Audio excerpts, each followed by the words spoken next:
Hi, and welcome to my channel. Have you ever wondered why it can be challenging to embrace change? In this video, we will explore the phenomenon known as the mere exposure effect, which is one of the reasons why people often resist change.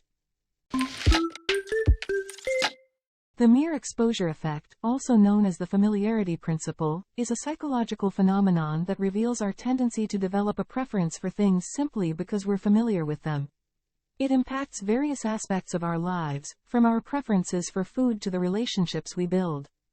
For example, many people have a natural aversion to trying new foods due to the unfamiliarity and uncertainty of taste. However, by gradually exposing yourself to a new cuisine or ingredient, you can leverage the mere exposure effect to overcome this resistance. Knowing the mere exposure effect can help us make a great change in our daily lives. One example is building relationships. When it comes to forming relationships, the mere exposure effect can play a significant role. For example, if you're new to a social group or workplace, make an effort to attend events, engage in conversations, and participate in activities regularly. By consistently exposing yourself to the group, you become more familiar to its members, and they become more familiar to you. Over time, this increased exposure can foster a sense of trust, acceptance, and camaraderie, making it easier to build meaningful relationships and connections. The mere exposure effect stems from our natural inclination to reduce uncertainty. Familiarity with something diminishes our sense of uncertainty, as we perceive new and unfamiliar things as potential threats. However, when we encounter something repeatedly without experiencing negative consequences, we gradually develop a belief that it is safe. Additionally, familiarity facilitates comprehension and interpretation, making complex matters more accessible. When we are exposed to something a second time, our minds tend to gravitate towards options that are easier to understand. The mere exposure effect operates automatically and unconsciously, often without individuals being aware of the extent of their exposure. That's where implicit priming studies come into play. In these experiments, researchers expose participants to stimuli, such as images or words, for very brief durations or in a masked format, preventing conscious recognition.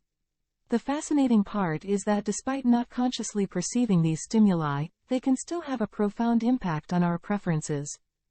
For example, participants who were subliminally exposed to positive words like joy, happy, or smile, showed a greater preference for products associated with happiness or positivity.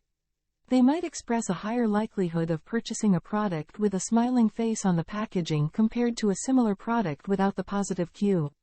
These findings suggest that our unconscious mind is constantly processing information and forming associations between stimuli. The mere exposure to certain stimuli, even if we're not aware of it, can shape our attitudes and preferences. Understanding the influence of the mere exposure effect, how can we bring about positive changes in our daily lives? Would you consider investing in stocks based on their familiarity? For instance, do you tend to invest solely in your country's stock market or opt for familiar companies or bank stocks? Do you rely on past experiences to make decisions and resist adopting new methods?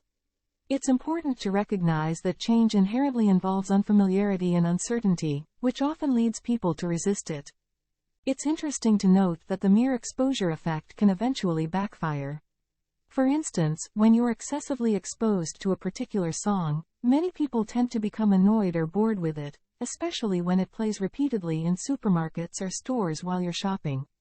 As a result, they no longer want to listen to or watch it. So, how can we avoid falling into the trap of the mere exposure effect?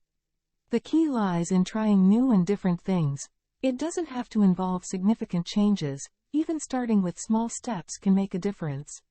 It's important not to underestimate the potential impact of small changes. If you persist, they can yield amazing results. In my next video, I will explore how a single small step can lead to significant change. Thank you for watching, and I hope you enjoy it. Stay tuned.